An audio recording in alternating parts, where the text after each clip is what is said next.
ओम शांति। ओम शांति। आज 16 अक्टूबर 2020 बाबा की साकार वाणी है। बाबा ने हम बच्चों को विशेष पुरुषार्थ पर अटेंशन खिंचवाया है। जैसे हमने कल सेवा के लिए बाबा से विधि सीखी और बाबा ने कहा सेवा में हमको सदा हाजिर रहना है। ऐसे ही आज बाबा ने हम बच्चों को स्वयं उन्नति, स्वयं पुरुषार्थ को हम कैसे आगे बढ़ाएं, उस पर बाबा ने इशारा दिया है।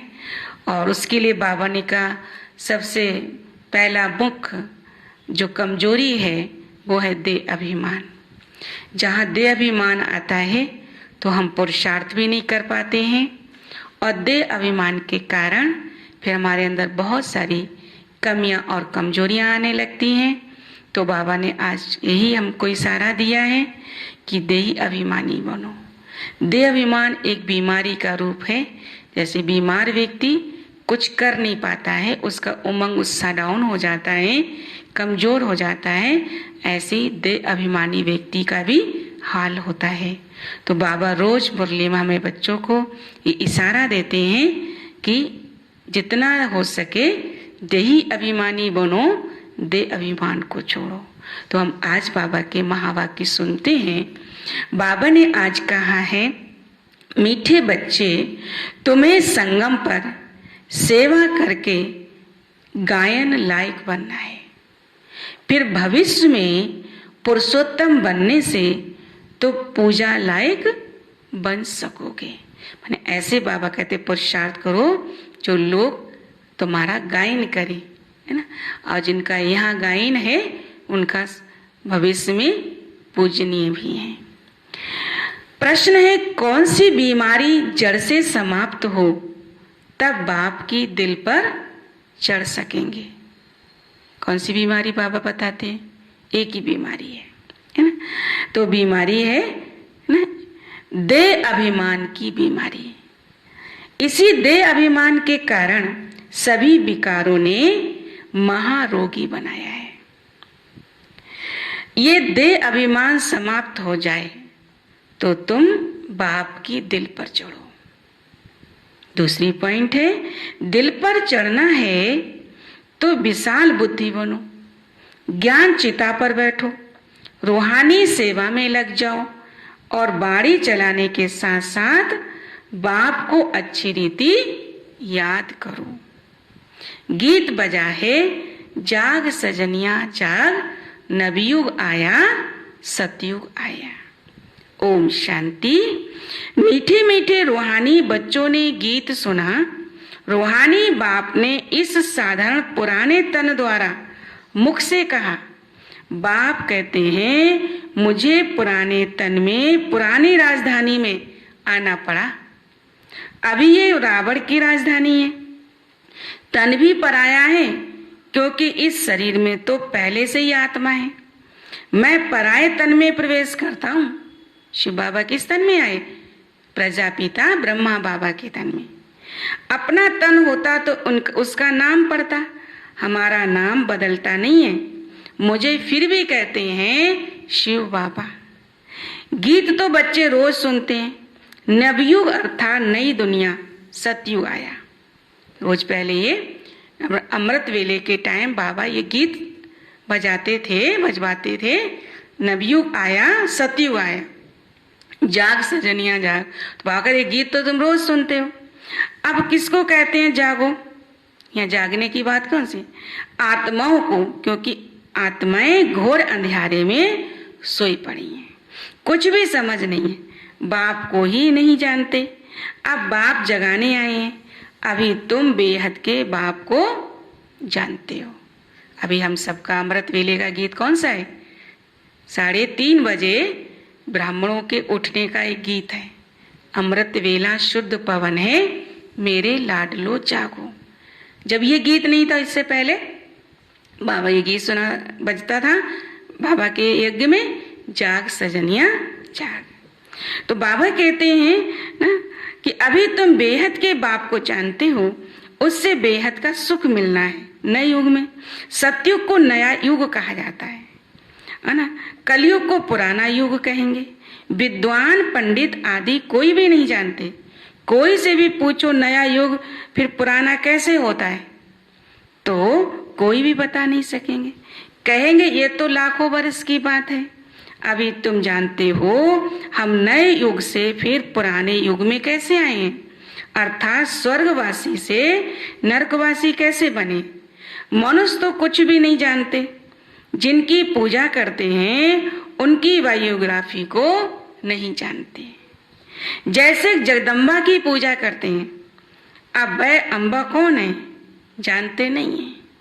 अम्बा वास्तव में माताओं को कहा जाता है, परंतु पूजा तो एक की होनी चाहिए। शिव बाबा का भी एक ही अव्यभिचारी यादगार है। भले बाबा शिव बाबा के नाम बहुत हैं, लेकिन कहीं भी मंदिर में जाएंगे तो शिवलिंग एक जैसी आपको प्रतिमा मिलेगी। अम्बा भी एक है, परंतु जगत अम्बा को जानते नहीं है। यह है जगत अम्बा और लक्ष्मी है जगत की महारानी। तुमको पता है जगत अम्बा कौन है और जगत महारानी कौन है? ये बातें कभी कोई जान न सके। बाकी जगत महारानी कौन है? माँ लक्ष्मी। लक्ष्मी को देवी और जगत अम्बा को ब्राह्मणी कहेंगे। बाबा कहते हैं भाई बाबा जगत अम्बा जो जग की पालना कर रहे हैं। ब्राह्मण संगम पर ही होते हैं। इस संगम युग को कोई नहीं जानते। प्रजापिता ब्रह्मा द्वारा नई पुरुषोत्तम सृष्टि रची जाती है। पुरुषोत्तम तुमको वहां देखने में आएंगे। इस समय तुम ब्राह्मण गायन लायक हो। जो कोई अच्छा काम करता है तो उसकी महिमा होती है, अर्थात उनका गायन होता है।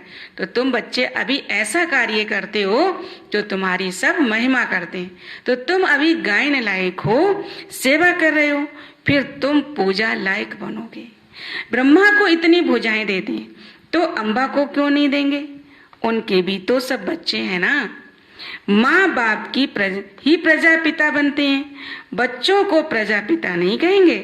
लक्ष्मी नारायण को कभी सतयुग में जगत पिता जगत माता नहीं कहेंगे। आवाज नहीं बात बता। लक्ष्मी नारायण को सतयुग में जगत पिता जगत माता नहीं कहेंगे।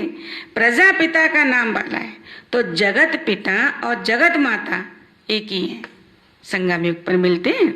बाकी उनके बच्चे हैं।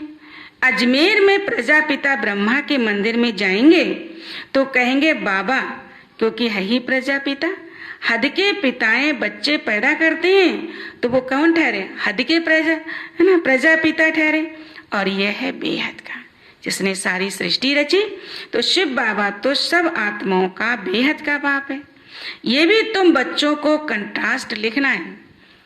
एक है हद का पिता और एक है बेहद का पिता। जगत अम्बा सरस्वती है ही एक।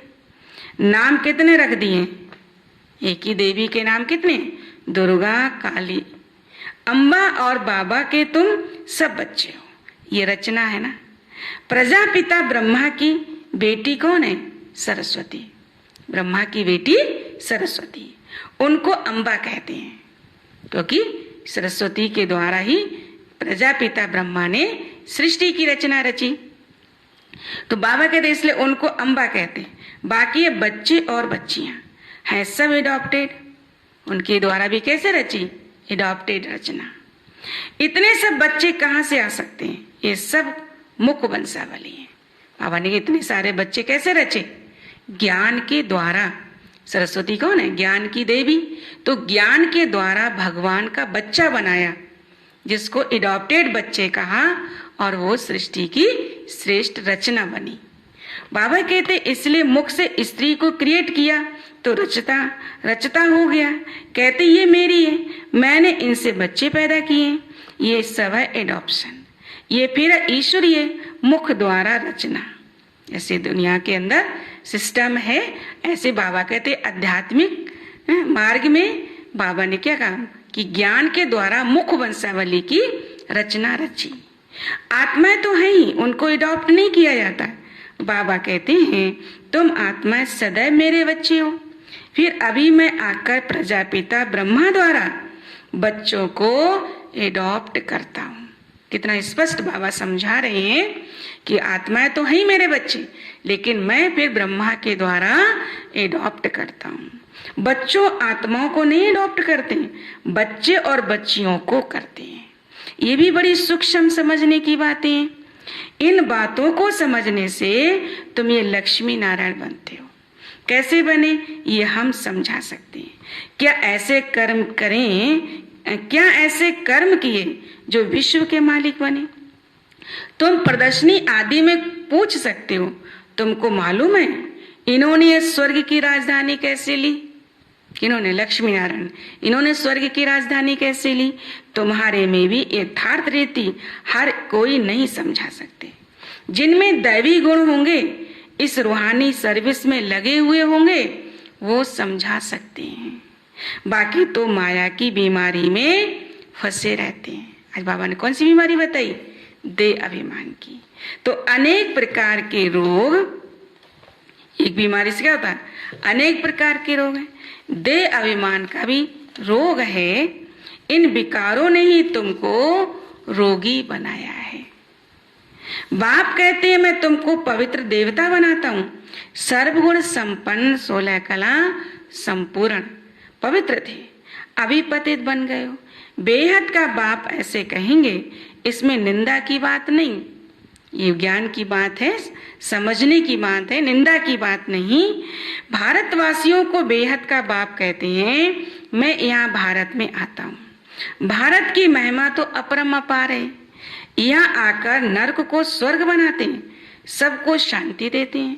तो ऐसे बाप की भी महिमा अपरम अपार है, पारावार नहीं। जगत अम्बार और उनकी महिमा को कोई जानते नहीं है।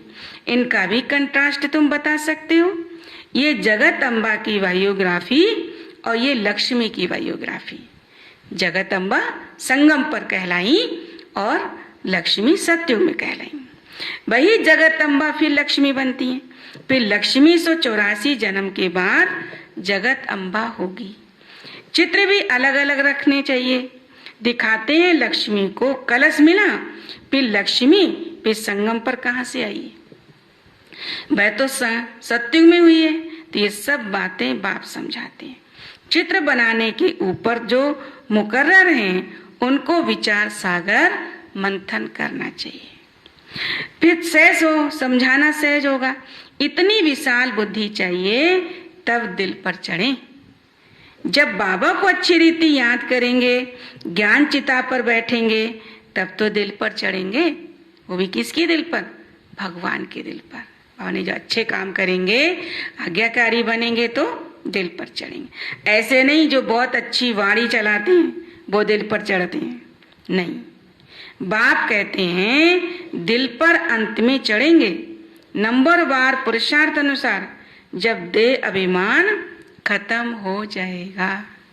बाप ने समझाया है ब्रह्म ज्ञानी ब्रह्म में लीन होने की मेहनत करते हैं, परंतु ऐसे कोई लीन हो ही नहीं सकता। बाकी मेहनत करते हैं, उत्तम पद पाते हैं। ऐसे ऐसे महात्मा बनते हैं जो उनको प्लेटिनियम में भजन करते हैं, क्योंकि ब्रह्म में लीन होने की मेहनत तो करते हैं ना। बाबा कहते हैं हीरे में भजन करते हैं, प्लेटिनियम में भजन करते हैं, तो मेहनत का फल तो मिलता है। बाकी मुक्ति, जीवन मुक्ति नहीं मिल सकती। तुम बच्चे जानते हो, अब ये पुरानी दुनिया गई की गई। इतने बॉम्ब्स बनाए तो रखने के लिए थोड़ी बनाए हैं। तुम जानते हो पुरानी दुनिया के विनाश के लिए बॉम्ब्स काम आएंगे। अनेक प्रकार के बॉम्ब्स हैं। बाप ज्ञान और योग सिखलाते हैं, फिर राज राजेश्वर डबल सिरताज देवी देवता बनेंगे। कौन सा उच्च पद है ना? बाबा कहते हैं ब्राह्मण चोटी है ऊपर में, चोटी सबसे ऊपर है। अभी तुम बच्चों को पतित से पावन बनाने बाप आए हैं, फिर तुम पतित पावनी बनते हो। ये नशा है।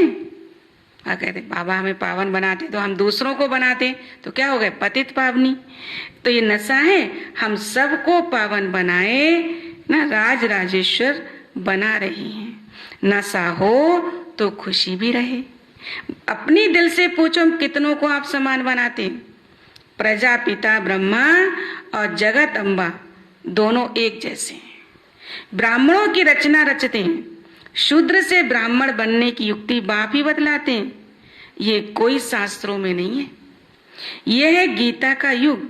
महाभारत लड़ाई भी बरोबर हुई थी। राजयोग एक को ही सिखाया होगा क्या? मनुष्यों की बुद्धि में फिर अर्जुन और कृष्ण ही है। गीता में अर्जुन, कृष्ण जी ने ही अर्जुन को सामने रख करके ज्ञान दिए। यही बुद्धि में यहाँ तो ढेर पढ़ते हैं। बैठे भी देखो कैसे साधारण हो। छोटे बच्चे अलिफ बे पढ़ते हैं ना, तो ये बाबा के बच्चे पढ़ाई करते हैं। तुम बैठे हो तो तुमको भी अलिफ बे पढ़ा रहे हैं। अलिफ और बे यह है वर्षा। बाप कहते मुझे याद करो तो तुम विश्व के मालिक बनोगे। कोई भी आसुरी काम नहीं करना है। बाबा रोज अटेंशन खिंचवाते हैं। कोई भी आसुरी काम नहीं करना है, दैवी गुण धारण करने हैं। देखना है हमारे में कोई अवगुण तो नहीं है, क्योंकि हमारी सब्जेक्ट है ना दिव्य गुणों की धारणा, ये हमारी सब्जेक्ट है। तो इस सब्जेक्ट को भी हमको देखना है, टेंशन देना है। मैं निर्गुण हारे में कोई गुण नहीं। अभी निर्गुण आश्रम भी है, परंतु अर्थ नहीं है, कुछ नहीं है ना। अगर निर्गुण अर्थात मेरे में कोई गुण नहीं। अब गुणवान बनाना तो बाप का ही काम है। बाप के टाइटल की टोपी फिर अपने ऊपर रख लिए। बाप कितनी बातें समझाते हैं, डायरेक्शन भी देते हैं। जगत अम्बा और लक्ष्मी का कंट्रास्ट बताओ। ब्रह्मा सरस्वती संगम के और लक्ष्मी नारायण सतयुग के। ये चित्र है समझाने के लिए। सरस्वती ब्रह्मा की बेटी है। पढ़ते हैं मनुष्य से देवता बनने के लिए। अभी तुम ब्राह्मण हो।